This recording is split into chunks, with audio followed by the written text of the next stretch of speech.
आदाब नाजरीन, मैं सनम एजाज और आप देख रहे हैं स्पेशल रिपोर्ट। हालात और वाक़ात पे हमारी पहली नज़र। शुरुआत इंतखाबी दंगल से जो पिछले दिनों ख़त्म हुई, डीडीसी के हुए इंतखाबात, और अब इंतखाबात का दूसरा मरहला। दूसरे मरहले में चेयरपर्सन और नायब चेयरपर्सन यानी चेयरमैन और नायब चेयरमैन को मुंतखब किया जाना है। बाज़ाब्ता तौर पर पिछले कई दिनों से सरकारी सतह पे इस पे बातचीत यानी गुफ्त शनीद जारी थी, मीटिंग का सिलसिला जारी था। और आज ज़िला तरक्याती कमिश्नर श्रीनगर शाहिद इकबाल चौधरी ने नोटिफिकेशन भी जारी किया और श्रीनगर के लिए तारीख मुकर्रर हुई है 6 की, और 6 फरवरी 2021 की सुबह 11 बजे श्रीनगर के ज़िला तरक्याती कमिश्नर के दफ्तर में बाज़ाब्ता तौर पर पहला इजलास। और इस इजलास के दौरान, इस मीटिंग के दौरान हतमी शक्ल दी जाएगी। कौन बनेगा चेयरपर्सन, कौन बनेगा वाइस, ये श्रीनगर की बात होगी। और इस सारे के बीच में किसके खाते में कौन जमा होगा, क्योंकि पार्टियां बहुत हैं। नेशनल कॉन्फ्रेंस और पीडीपी का गठजोड़ है और ये अलायंस गुपकार अलायंस के नाम से मशहूर है। सज्जाद गनी लॉन भी इसमें पहले थे, फिर उन्होंने इससे किनारा कशी इख्तियार की और फिर अपनी पार्टी भी मैदान में है। बीजेपी पहली बार श्रीनगर से 1 सीट जीती है और ये कश्मीर वैली से अगर कहें तो श्रीनगर के नज़दीकी इलाके से जीती है। पुलवामा से भी 1 सीट बीजेपी ने जीती है, लेकिन इंपॉर्टेंट श्रीनगर, यहाँ से बीजेपी का बड़ा नाम भी, और बीजेपी के बड़े नाम के साथ साथ अपनी पार्टी का दबदबा भी श्रीनगर में। गुपकार अलायंस के लोग भी मैदान में। तो कुल मिला के 6 की तारीख, और 6 तारीख को पता चलेगा कि यहाँ पे छटनी किसकी होती है, कौन पिट जाता है, कौन हिट होता है। ये 6 तारीख को पता चलेगा। लेकिन पिटने और हिट होने की बात के बीच में जम्मू कश्मीर में मसाइल, और मसाइल के साथ साथ मामलात, और इन्हीं मामलात में अब कश्मीर में परिंदे मरने की खबरें हर इलाके से तकरीबन आ रही हैं। नॉर्थ कश्मीर के सोपोर के इलाके से सबसे पहले खबर आई, कुछ परिंदे वहाँ मरे हुए देखे गए। उसके साथ साथ कुछ जानवरों को भी मरा हुआ देखा गया। और उसके बाद टंगदार के, कुपवाड़ा के टंगदार के इलाके से खबर आई, वहाँ पे भी वो इस तरह की खबरें आ रही हैं। परिंदे मरे हुए देखे गए, जानवर मरे हुए देखे गए। और फिर आज कुपवाड़ा की वादी लुलाब के दिवर और मरगी के गाँव से खबरें आई कि वहाँ बड़ी तादाद में परिंदे मरे हुए हैं जंगलों में, और लोगों में इससे सनसनी फैली हुई है। क्योंकि H1N1 इन्फ्लुएंजा के साथ साथ बर्ड फ्लू, और बर्ड फ्लू से पहले कश्मीर क्या दुनिया में दहशत मचाने वाला वायरस जो कोविड के नाम से है, वो सब कुछ इस वक्त दुनिया में है। तो कश्मीर में कोविड, उसके बाद H1N1, और फिर अब बर्ड फ्लू। और बर्ड फ्लू में जम्मू कश्मीर के हुकाम ने माना जा रहा है कि जितने भी सैंपल्स बाहर भेजे थे टेस्टिंग के लिए, वहाँ से मुस्बत आए, यानी तस्दीक हुई है कि बर्ड फ्लू कश्मीर में है। और आज डिविजनल कमिश्नर कश्मीर से हमने पूछा कि क्या है ज़मीनी सूरत-ए-हाल, एहतियात क्या करनी है। तो डिविजनल कमिश्नर कश्मीर PK पोले ने आज हमारे साथ खुसूसी बातचीत में लोगों से ताकीद की, उम्मीद की, और लोगों पर जोर दिया कि एहतियात बरतें। ये आ चुका है कश्मीर में। बर्ड फ्लू के नमूने कुछ एक टेस्ट में मिले हैं। जो क्राउज की डेथ हुई है सोपोर में, इवन दूसरे एरियाज़ में, उनके सैंपल्स हमने भेजे थे चंडीगढ़, और उन सैंपल्स में बर्ड फ्लू का कंफर्मेशन आया हुआ है। इस कंफर्मेशन के चलते हर एक ज़िले में कंट्रोल रूम तैनात की गई है। Multi disciplinary, multi departmental teams उसमें कंस्टिट्यूट की है। एनिमल हस्बेंड्री, सीप हस्बेंड्री, CAPD, रूरल डेवलपमेंट, फिर हेल्थ एंड मेडिकल एजुकेशन इनकी, ताकि वो मार्केट में जाए, लोगों को आगाह करे, उनको इत्तलात करे, उनको इन्फॉर्मेशन दे दे। बाहर की जो पोल्ट्रीज़ आ रही थी उन पर बैन गवर्नमेंट ने पहले से लगाई गई है। और जो जवाहर टनल के नज़दीक एनिमल हस्बेंड्री का वहाँ जो दफ्तर है, वहाँ जो भी बाहर से एनिमल्स आ रहे हैं उनकी बाकायदा चेकिंग हो रही है, उसको चेक कर रहे हैं कहीं कोई वायलेशंस तो नहीं है, या जो भी दूसरे एनिमल्स आ रहे हैं उनमें कोई इन्फेक्शंस या कोई बीमारी तो नहीं है। आपके ज़रिए से मैं पब्लिक को ये कहना चाहूँगा कि बर्ड फ्लू बेसिकली 3-4 प्रकार से फैलता है। एक तो जो अफेक्टेड एनिमल है, जो बर्ड्स है, चिकन्स है, उनके खाने से। दूसरा उनको टच स्पर्श करने से भी होता है।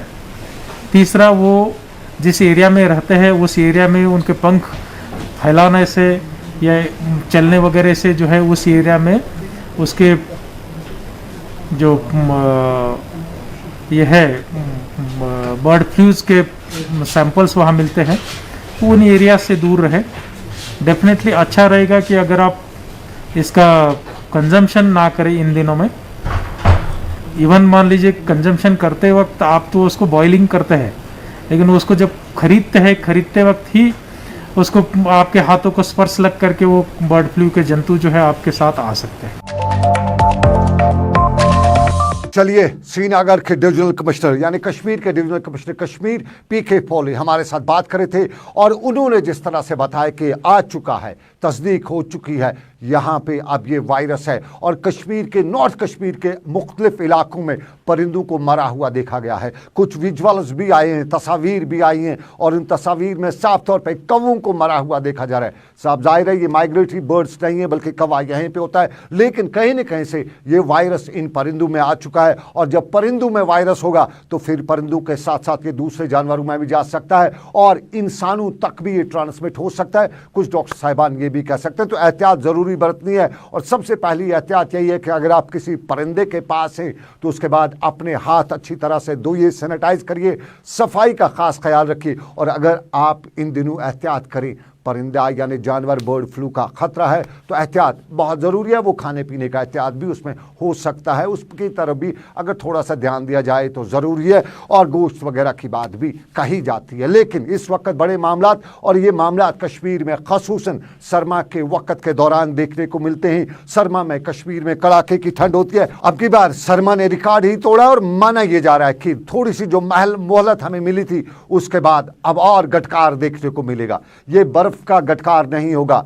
ये गटकार सर्दी का है और अभी और बताया जाता है कि और बर्फबारी हो सकती है। अगले 2 दिनों में वसी पैमाने पर बड़ी बर्फबारी होने का अंदेशा खदशा जाहिर किया है और महकमे मौसमियात ने पेशन गोई भी की है। और आपको बताएं अब की बार रिकॉर्ड तोड़े हैं सर्दी ने, वो 35 साल पुराना रिकॉर्ड तोड़ा है। -3 कल रात का -3.1 जो दर्जा रात था वो कल रात का था, वो पहली रात का था, लेकिन आज रात का -3.6। और आपको बताएं कि अब की बार 31 जनवरी को -8.8 कश्मीर में रिकॉर्ड दर्ज किया गया। पिछले 30 सालों का इसने रिकॉर्ड तोड़ा और ये इस साल की यानी पिछले 30 सालों की सर्दतरीन रात थी। 20 जनवरी 1991 को -11.8 दर्जे हरारत रिकॉर्ड किया गया और ये 1991 की बात है। अब की बार भी, लेकिन अब की बार 8.8 और रिकॉर्ड सबसे पहला बड़ा रिकॉर्ड जो है वो 31 जनवरी 1893 का है।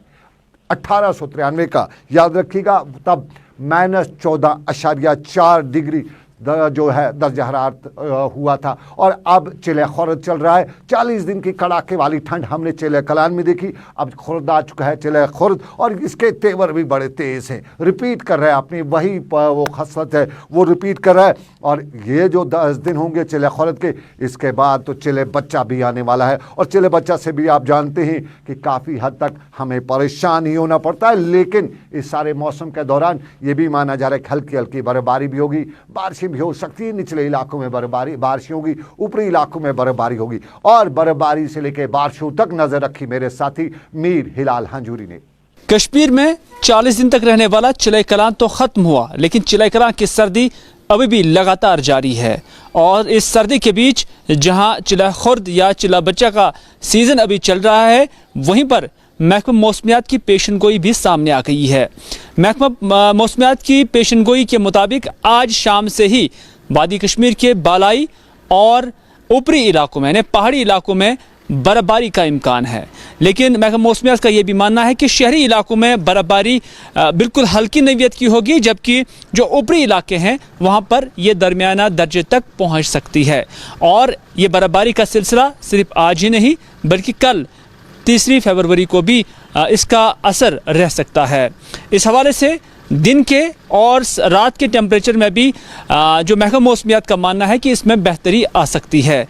यानी चिले कलान तो अगर आज कल से ही रुखसत हो चुका है, वहीं पर सर्दी की जो लहर है वो लगातार जारी है। लेकिन आने वाले दिनों में सर्दी में किसी हद तक रिलीफ कश्मीर के लोगों को मिल सकती है। शहर श्रीनगर से कैमरामैन आबिद कादिर के साथ मैं मीर हिलाल हांजूरी, गुलिस्तान न्यूज़। शुक्रिया मीर हिलाल हांजूरी। मीर हिलाल हांजूरी चिला खुर्द से लेके चिला बच्चा और चिले कलान सबके हालात पर नज़र रखे हुए थे। और जिस तरह महकमे मौसमियात ने पेशनगोई कर रखी है कि अभी और भी कुछ झेलना पड़ सकता है, लेकिन झेलने की बात आई तो कल बजट पेश हुआ और इस बजट में कहा गया कि बहुत कुछ डेवलपमेंटल है। ख़ासतौर पर जम्मू कश्मीर के लिए दो बड़े मामलात हैं, गैस पाइपलाइन का प्रोजेक्ट और गैस पाइपलाइन के साथ साथ लद्दाख के लिए तालीम को बढ़ावा देने के लिए सेंट्रल यूनिवर्सिटी का ऐलान। और उस सारे के बीच में कश्मीर में कल रात से ही बहस की जा रही थी और कल रात से ही बताया जाता कि सिस का जो नया फार्मूला आया है वो सेब की इंडस्ट्री पर भी उसका इतलाक हो रहा है और सेब की इंडस्ट्री पर सिस के इतलाक से, जिसके बारे में बताया जाता है कि कस्टम साइड पर सिस पर यह शराब 35% के आसपास वसूल की जाएगी, तो इससे कश्मीर के आम लोगों में काफ़ी हैरानगी का कश्मीर में लोगों ने इज़हार किया। लेकिन माहिरीन का मानना है कि इससे रियासत की बागबानी पर कोई मुज़िर असर नहीं पड़ सकता है, क्योंकि सरकार सेब समेत अंदरूनी ज़राअत की पैदावार पर कोई टैक्स नहीं लेती है, इसलिए इसकी तजारत पर यानी सेब की तजारत पर सिस से कोई मनफी असर नहीं पड़ेगा। लेकिन कश्मीर में आम लोगों को कल बहुत ज़्यादा तवक्का थी। कल माना जा रहा था कि कश्मीर के लिए बड़े पैकेज का ऐलान होगा इस बजट में। ख़ासतौर पे अगर बजट की बात करें तो कश्मीर की टूरिज्म इंडस्ट्री को इससे बढ़ावा मिलेगा और कश्मीर की टूरिज्म इंडस्ट्री के साथ साथ कश्मीर के लिए बागवानी की इंडस्ट्री के लिए खसूसी पैकेज का ऐलान किया जाएगा, क्योंकि बहुत सी मुसीबतों का झेलना पड़ रहा है यहाँ की बागवानी की इंडस्ट्री को। अब की बारी देखें तो आज ही जो बर्फबारी इस हफ्ते हुई है उससे हमारी फ्रूट इंडस्ट्री को, बागात को बहुत ज़्यादा नुकसान पहुंचा है और कुदरती आफात के दौरान कश्मीर की बागात को बहुत ज़्यादा झेलना भी पड़ता है। जो जियोग्राफी हमारी है उसी के हिसाब से सब कुछ देखा जाता है। लेकिन इस जियोग्राफी के बीच में कल जो सिस के 35% का इतलाक जो जम्मू कश्मीर के हुआ है उस पर कहा जाता है कि उससे कुछ लोग कहते हैं, ये दो तरफा राय है, कुछ लोग कहते हैं कि मनफी असर पड़ेगा, कुछ लोग कहते हैं कि मनफी असर नहीं पड़ेगा। मुझात इस पर ख्याल आ रहा है। लेकिन अगर हम इंडस्ट्री की बात करें, एग्रीकल्चर की बात करें तो एग्रीकल्चर सेक्टर को बढ़ावा देने सरकारी सतह पे भी बहुत ज़्यादा काम किए जा रहे हैं। और आज श्रीनगर में एक तकरीब के दौरान डायरेक्टर हॉर्टिकल्चर एजाज अहमद बट ने जम्मू कश्मीर के हॉर्टिकल्चर डिपार्टमेंट के कैलेंडर को भी जारी किया और इस कैलेंडर को जारी करने के दौरान उन्होंने उम्मीद का इज़हार किया कि रियासत के आने वाले इस जम्मू कश्मीर यूटी के आने वाले इस दौर में, जो आने वाला वक्त है, इस दौर में, इस वक्त में जम्मू कश्मीर की एग्रो इंडस्ट्री और ख़ासतौर पर हॉर्टिकल्चर से के एग्रीकल्चर सेक्टर को बहुत ज़्यादा बढ़ावा मिलेगा। हमने यहाँ हॉर्टिकल्चर जो कैलेंडर है 2021 का उसको हमने अनवील किया, जो हमारे डिविजनल कमिश्नर साहब हैं उनकी सदारत में डिविजनल कमिश्नर ऑफिस में। तो इसमें इस साल हमने अपने अचीवमेंट्स को हाईलाइट किया है। ये बेसिकली ये डिज़ाइन और ये प्रिंट जो किया है ये हमारी नॉन गेजेटेड एम्प्लॉयज़ यूनियन उन्होंने किया है, जो हॉर्टिकल्चर में है। उन्होंने डेडिकेट किया है फार्मर्स को और डिपार्टमेंट को। इसमें हमने अपनी एक्टिविटीज़ अपने सीज़न के हिसाब से दिखाया है और इंशाल्लाह आने वाले टाइम में है अपना जो शेड्यूल होता है सुपर शेड्यूल वो भी हम देने जा रहे हैं। इसके साथ साथ इसमें इस साल हम हाई डेंसिटी के लिए एक छोटा सा किताबचा भी देंगे जिसमें हम दिखाएंगे, दर्शाएंगे कि पेस्टिसाइड, इंसेक्टिसाइड या फर्टिलाइज़र वगैरह कैसे क्या करना है इस हाई डेंसिटी में। हमारा 1 लाख हेक्टेयर को कन्वर्ट करने का प्रोग्राम है आगे इंशाल्लाह। उसमें हम कोशिश करेंगे कि हम लोकली प्लांट को बनाएं। हमारे पास 10 लाख के करीब कोलोनल रोड स्टॉक है। हमारे पास इस वक्त तकरीबन 1 लाख के करीब हमारा ये जो हाई डेंसिटी का प्लांट अपने डिपार्टमेंट ने बनाया है। कोशिश करेंगे इंशाल्लाह अगले सीज़न में भी ज़्यादा तादाद में इसको बनाने की। हमने एक प्राइवेट नर्सरी डेवलपमेंट स्कीम भी डिज़ाइन की है, सरकार को सबमिट की है। इंशाल्लाह वो भी अप्रूव होकर हम कोशिश करेंगे अपनी ग्रोवर्स को भी, अपने नर्सरी वालों को भी इन्वॉल्व करके इस सेक्टर को आगे ले जाएं। चलिए, ये उम्मीद का इजहार, लेकिन उम्मीद श्रीनगर की प्रेस कॉलोनी में भी कुछ लोगों की थी और शहर खास से आए हुए कुछ लोग, श्रीनगर की एक फैमिली हम कह सकते हैं श्रीनगर की प्रेस कॉलोनी में मुजाहरा करी थी। मामला घरेलू तनाज़े का था और घरेलू तनाज़े का मामला श्रीनगर की प्रेस कॉलोनी में पहुंचते हुए अपील की जा रही थी कि इंसाफ दिया जाए, यतीम बच्चों को इंसाफ दिया जाए, क्योंकि इंसाफ की लड़ाई वो लड़ रहे हैं। श्रीनगर की प्रेस कॉलोनी में शहर खास से आए हुए इस ख़ानदान ने ज़िला इंतज़ामिया श्रीनगर के साथ साथ पुलिस हुकाम से अपील की कि उनका हक मारा जा रहा है, यतीम बच्चों का हक मारा जा रहा है। और मारने वाला, इंसाफ की बात यह है, हक की बात यह है कि मारने वाला कोई पराया नहीं है, खून का रिश्ता ही है। और श्रीनगर की प्रेस कॉलोनी में ये अपील करते हुए बता रहे थे कि इंसाफ उन्हें दिलाया जाए। हंदवारा से हूँ, रेहाना नाम है। मेरी बहन के साथ उसके ससुराल वाले हरासमेंट कर रहे हैं, टॉर्चर कर रहे हैं, अटैक्स कर रहे हैं, क्योंकि उसका हस्बैंड गुजर गया है 13 सितंबर को। तब से उस पर टॉर्चर चल रहा है। उसको उन्होंने सदमे में भी रहने नहीं दिया, उन्होंने उसको ताज़ियत में भी नहीं रहने दिया। 2 माइनर किड्स के साथ 12 साल की बच्ची, 10 साल का बेटा है उसको, उनके साथ वो उसको हरास कर रहे हैं। हमें वहाँ जाना अलाउड नहीं है, हम पे एलिगेशन लगा रहे हैं, मोहल्ले का कोई इंटरफेयर करता है उन पे एलिगेशन। वो खुद अपने कपड़े फाड़ के आते हैं। और पुलिस पे भी उनने परसों अटैक किया। परसों उनने माँ बेटे को अकेले देखा, अपने सारे रिश्तेदारों को बुला के, अपने सारे फ्रेंड्स, उनमें से कुछ को तो हम जानते हैं, ये बच्चे जानते हैं, कुछ को हम नहीं जानते हैं वो कौन से गूंज लाए थे उन्होंने मौके का फ़ायदा उठाया। ये अकेली है बेटे के साथ।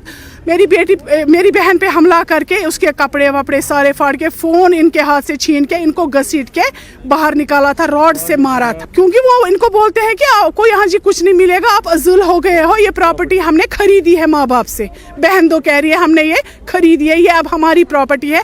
उन्होंने अपने माँ बाप को कहीं और जाके छुपाया है। मोहल्ले के प्रेसिडेंट जाते हैं उनको बात करने के लिए, उनको सामने नहीं आने देते हैं, उनके खिलाफ भी जाते हैं थाने में। उन्होंने ऊपर से हम पे ही केस किया है। उस केस के लिए वो अब वेट नहीं कर रहे हैं कि कोर्ट क्या कर, कोर्ट का इंतजार भी नहीं वो कर रहे हैं। ऊपर से वो पर्सनली अटैक, अब्यूज लैंग्वेज, पानी बंद, दूध वाला आता है, दूध वाले को नहीं आने देते हैं अंदर, वो उसको बाहर से, गेट को बाहर से भी लॉक है, ना अंदर से कोई अंदर जा सकता है बाहर से। पुलिस को अप्रोच किया था? पुलिस को 3 FIR आज की डेट तक हमने दी है। अब हमने परसों 1 FIR सीधे कोर्ट में दी है, डायरेक्शन लाई है। डायरेक्शन में उनके खिलाफ जो कार्रवाई उनको करनी है वो पता नहीं क्या कर रहे हैं, वो हमें अब कोर्ट में पता चलेगा। अभी तक हमारे हक में कोई फैसला नहीं हुआ।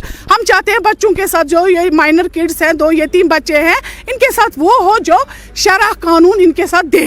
हम अपनी कोई डिमांड नहीं कर रहे।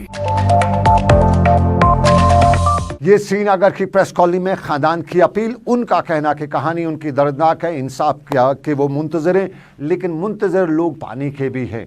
पानी इन दिनों ऐसा जम रहा है, ऐसा यखबस्ता हो चुका है कि न अगर कहीं मिलता है तो उससे न हाथ धोया जा सकता है, न मुंह धोया जा सकता है। और अक्सर जगहों पे, क्या अक्सर इलाकों से खबरें यही आ रही है कि पानी मिलता नहीं है। सरकार की उसमें कोई गलती नहीं है, ये कुदरत की आजमाइश है। और कुदरत की इस आजमाइश में ठंडी हवाएं चल रही हैं, यखबस्ता हवाएं, और इससे नल जम रहे हैं। और ये नल जमने की वजह से घरों में पानी नहीं आ रहा है, घरों में लगाए गए मोटर भी फट रहे हैं। और इस सारे के बीच में दूसरी बड़ी परेशानी बिजली की अभी तो है।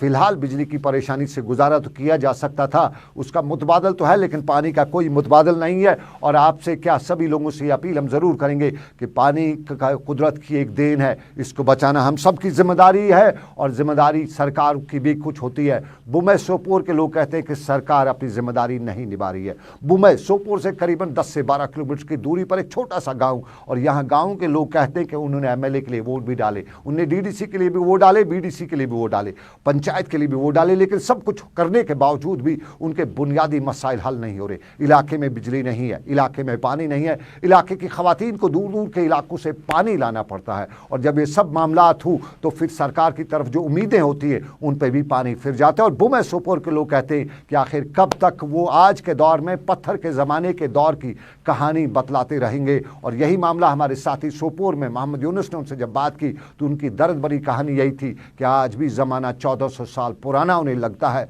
क्योंकि आज भी वही पत्थर वाली कहानी उनके इलाके में है। बुमै के आसपास के इलाके में आपको बताते चले कि पत्थर निकालने की कई खाने मौजूद हैं। तो बात वहाँ तशबीह जब वहाँ दी जाती है तो पत्थर के ज़माने की दी जाती है। और यहाँ पर भी तालीम, यहाँ पे तरक्की के इस दौर में भी जब तरक्की की बात करते हैं तो वो पत्थर की कहानी ही बताते हैं। सख्ती सख्ती गए हद रोज सख्ती आब शुर सना अति त्रित ना महल पत महल पे आब दह ना गरच कम कर ना गरस रश कर। यह लगरपुरा कोता काल गो गए 8-10 वरी आब आसन दोब खाना क्रेल खनमित अमन पे ग रेत कलस खुशक आब पे नचा गर पत गर गम पत गम आब मान इंसाफ मिलन योर मुसलमान योर महल मान सिनमित यमो त्रित योर चवान दब बून ग शुर बेमार पान तो ग बेमार पे दप आ बेमार वात यह बेमार वात तुथ आब चो चलिए, ये बुमै सोपोर के लोगों की कहानी। सरकार से नाराजगी का इजहार, इंतजामिया से नाराज, लेकिन हायगाम का इलाका और हाईगाम से लेकर मागाम तक बडगाम के इलाके का नज़दीकी इलाका और बडगाम के मागाम के इलाके में आज इंतजामिया मुतहरिक दिखाई। सड़कों पर सफाई का काम चल रहा था, रेडी फरोशी ने सड़कों पर कब्जा कर रखा और उसके साथ साथ ट्रांसपोर्ट वगैरह की वहाँ परेशानियाँ और इसी को लेकर एडिशनल मोबाइल मजिस्ट्रेट आज इलाके में थे। पानी बिजली सड़क तो दूसरे मामला, लेकिन उसके साथ साथ ज़मीनी हकायक में सड़कों से ट्रैफिक का जैम, उसके साथ साथ पटरी पर कब्जा और उसके साथ साथ दूसरे इलाके या दूसरे मामला जिनमें खास तौर पर इलाके में गंदगी, तो इसी का संगीन नोट्स लेते हुए आज उन्हें इलाके पर नजर रखी और लोगों ने भी इंतजामिया की इस कार्रवाई को सराहा।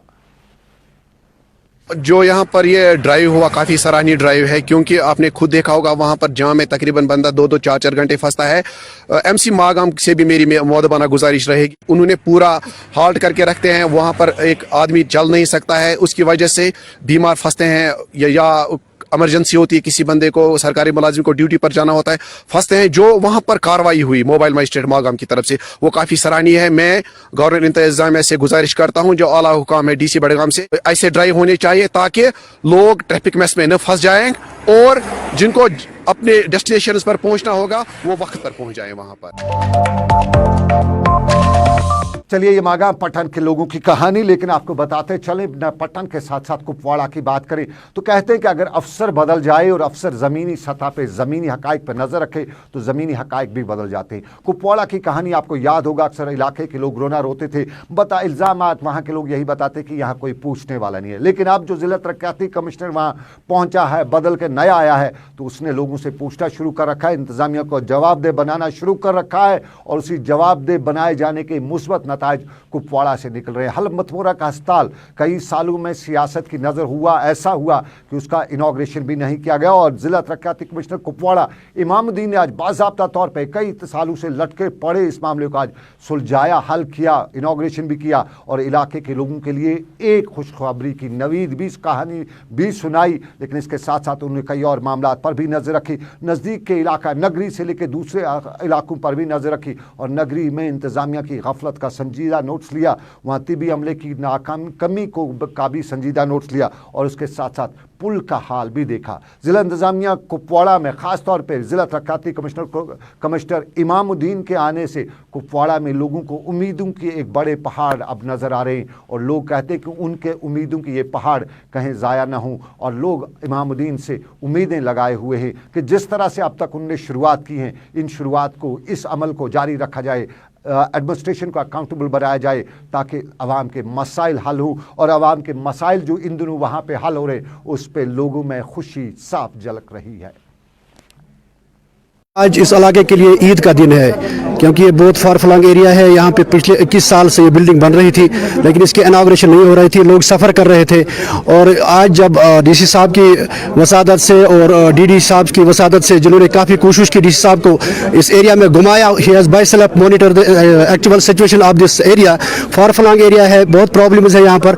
और उसके बाद DC साहब आज से पहले 3 दिन यहाँ पर आए थे, उसने अपनी आंखों से देखा कि इतनी बड़ी बिल्डिंग बनी हुई है और ये बेकार पड़ी हुई है। और उसके बाद उसने यहाँ ही पे लोगों के सामने वादा किया कि after 3 days I am going to hand over this to the public. तो आज हम बेहद खुश हैं और लेकिन खुशी के साथ हमें तब खुशी हो जाएगी जब ये जो बिल्डिंग बनी है और यहाँ पे पैरामेडिकल स्टाफ आ जाएगा, डॉक्टर, असिस्टेंट डॉक्टर आ जाएगा और 1 to 24 ये सर्विस करेगा और तब हम ज़्यादा ही खुश हो जाएंगे। मैं आपकी वसादत से और आवाम की तरफ से ऑनरेबल DC साहब को गुजारिश करता हूँ कि वो यहाँ पर जो इस NTPIC के जो पैरामेडिकल स्टाफ यहाँ पर है, असिस्टेंट डॉक्टर है, डेंटल है, कि उसको यहाँ पे लाकर जो लोगों के मुश्किलात हैं, यहाँ पे लैब टेक्नीशियन जितने भी सहूलियात है उनको फराहम किया जाए ताकि फार फ्लंग एरिया जितना भी है यहाँ के लोगों को डिस्ट्रिक्ट हॉस्पिटल पहुँचने में बहुत ही मुश्किलात दरपेश होते हैं। इसलिए मैं एक बार फिर गुजारिश करता हूँ DC साहब से कि वो यहाँ पर इन चीज़ों को फराहम करे ताकि लोगों की मुश्किलात दूर हो जाए। जैसे आपने देखा कि पिछले हफ्ते में यहाँ पे आया था और हमने लोगों से वादा किया था कि भाई अगले मंगलवार को हम इसका बाज़ाब्ता यहाँ पे इनॉग्रेशन करेंगे और आपका जो यहाँ पे जो PHC था, एक छोटे से 2 कमरों या 3 कमरों पे वहाँ चल रहा था कई दहाइयों से। तो जैसे आपने ही बताया कि भाई 21 साल के बाद ये जो है, हालांकि बिल्डिंग काफ़ी देर से मुकम्मल हो चुकी थी। मैं हेल्थ डिपार्टमेंट को भी मुबारकबाद पेश करना चाहता हूँ, R&B डिपार्टमेंट जिन्होंने ये काम किया हुआ है इनको मुबारकबाद देना चाहता हूँ कि इन्होंने बिल्कुल शॉर्टेस्ट नोटिस में, मैंने इनके 3 दिन के अंदर कहा कि इसकी इनॉग्रेशन होनी चाहिए और यहाँ पे आपकी शिफ्ट होनी चाहिए। तो उसके लिए ये मुबारकबाद के मुस्तहिक हैं और लोग मुबारकबाद के मुस्तहिक हैं। और जो ये जो फैसिलिटी लोगों को मिलेगी ये गवर्नमेंट चाहती है, ऊपर से हमें डायरेक्शंस है हाई कमांड से कि भाई आप लोगों में जाओ और ग्राउंड सिचुएशन में फैसिलिटीज़ लोगों को प्रोवाइड करो, उनके जो ग्रीवेंसेस हैं उनको रिड्रेस करो। ऑन ग्राउंड लोगों को फील होना चाहिए कि तब्दीली आई है और लोगों के काम हो रहे हैं और डेवलपमेंट की तरफ जो है गामजन है ये गवर्नमेंट, और चाहती है कि ऑन ग्राउंड जो है डेवलपमेंट जो है नज़र आनी चाहिए। ये कुपवाड़ा के जिला तरक्याती कमिश्नर की ज़मीनी कार्रवाई और ज़मीनी कार्रवाई के दौरान अवाम को बेहतर नताइज निकलते हुए दिखाई दे रहे हैं, लेकिन अगबाजपुरा, अगहज़पुरा, अवंतीपुरा के लोगों के नताइज और मसाइल वही हैं जो पिछले साल थे, जो से अगले साल थे। इलाके के स्कूल की कहानी भी वही है, प्राइमरी स्कूल है लेकिन अपग्रेड नहीं हुआ है और इलाके के बच्चों को स्कूल तक पहुँचने के लिए, तालीम हासिल करने के लिए दरिया के ख़तरनाक रास्ते से पार होना पड़ता है। वो अलग बात है, कहा जाता है कि इल्म हासिल कीजिए चाहे मिले वो चीन में, लेकिन चीन पे जाने के लिए कहीं न कहीं रास्ता तो होगा, लेकिन इस स्कूल में पहुंचने के लिए यहाँ के बच्चों को रास्ते से नहीं बल्कि पानी से होकर गुजरना पड़ता है और वो भी दरियाई जहलम के पानी से। मुकामी लोग कहते हैं कि इलाके के लोगों ने कई बार इंतजामिया तक ये बात पहुँचाई थी कि इलाके के स्कूल को अपग्रेड किया जा सके ताकि वो दूसरे स्कूल जाएँ तो उन्हें दरिया के पुरखतर रास्ते से न गुजरना पड़े, मिडिल स्कूल जाएँ तो पुरखतर रास्ता न हो, हाई स्कूल जाएँ तो उनकी ज़िंदगी महफूज रहे, लेकिन इलाके के प्राइमरी स्कूल को अपग्रेड नहीं किया जाता है और इस वजह से उनके बच्चों की ज़िंदगी हर वक्त ख़तरे में रहती है। और इसी मामले के साथ साथ इलाके के दूसरे भी मसाइल हैं। पानी, बिजली, सड़क का मामला तो हर जगह का है और अगहज़पुरा, अवंतीपुरा के लोग भी यही कहते हैं कि पानी, बिजली, सड़क की वो रोते के लिए तो वो रोते ही रहे, आज भी रोते हैं, परसों भी रोते थे, शायद आगे भी रोएंगे क्योंकि कोई सुनने वाला नहीं है। तो पान ये स्कूल प्राइमरी स्कूल यह खाली पूंजमी तय अम अपर ना वुन जहन बचन दिमा तालीम या कह चीज़ बन बचे, मगर तु पान यह गो अपग्रेड जहन। सिर्फ अख चीज टीचर 3 बे बच्चे 5, 10, 15 समेन बाकी न सिर्फ अनपढ़। अगर कंस बच्चस वनो कह नाव वनोस क्या वनोस मगर नमन तगन लेखुन तह न तक वन। अगर स्कूल अपग्रेड गहा हेचा क्या बना क्या करहा बह पान मे पोट पान पूजम तक, मगर ये स्कूल वन स्कूल मगर सह ऊँट पोर अस पे दरियाबस तरन। वन अगर दरियाबुक मसला कदल हेका गि, मगर पान खोचान अगर दरियाबस तरो नाव डुबि या बच्चे गब पान खोचान तुम शुर अपोर सोजन खतर तैयार मेहर क्या, मगर करान गवर्नमेंट अपील अस मेहरबानी कर स्कूल अपग्रेड कर, कम से कम या 8वीं तम या 10वीं तम सान बच्चे पढ़ान वो। तो चलिए नाज़रीन, ये था हमारा आज तक का अभी का स्पेशल रिपोर्ट। अभी बस इतना ही। मुझे मेरे साथी समीर वानी के साथ दीजिए इजाज़त। आप रखिएगा अल्लाह आपका अपना ख्याल, अल्लाह आपका मेरा सबका निगहबान हो, अल्लाह हामी नासिर हो। अल्लाह हाफिज़।